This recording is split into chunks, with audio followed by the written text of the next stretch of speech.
Woody Guthrie, a fine resident of the state of Texas.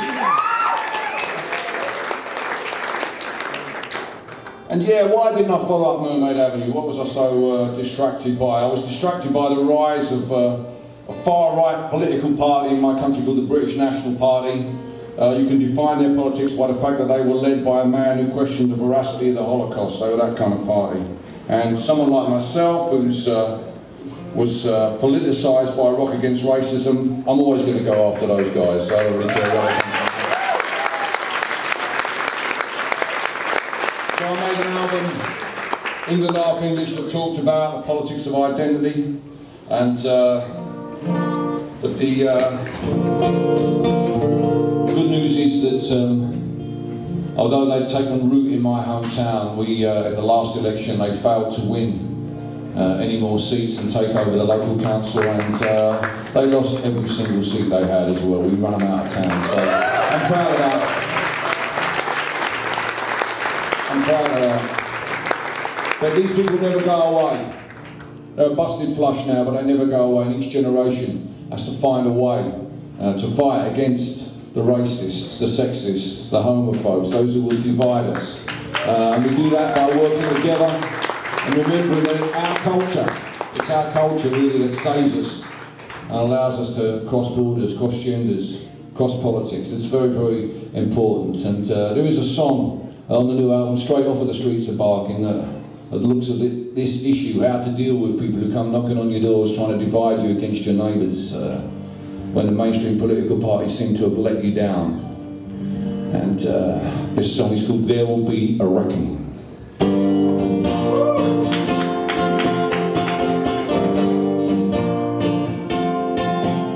Somewhere between the midnight and the cold and empty dawn, I found myself out walking on the streets where I was born, and I came upon a stranger who looked me in the face and asked me what I was doing in this God-forsaken place. I don't need to be forgiven for something I haven't done, nor for wanting my family to find their place in the sun.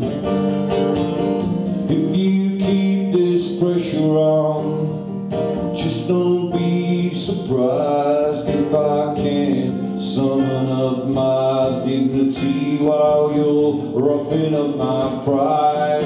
There'll be a reckoning for the peddlers of hate who spread their poison all across this estate, and a reckoning too for the politicians who left us to this fate.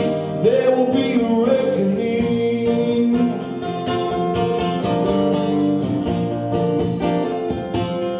Then just a few days later, a man came to my door to ask me if I thought that this place was worth fighting for. And though I recognized his reasons, I just could not agree when he told me that my neighbor would be my enemy. I don't need to be forgiven for something I haven't done, nor for wanting my family to find their place in the sun.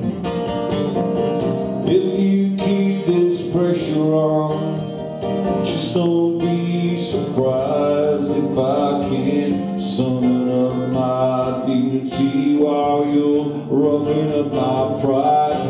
There will be a reckoning for the peddlers of hate who spread their poison all across this estate, and a reckoning too for the politicians who left us to this fate. There will be a reckoning.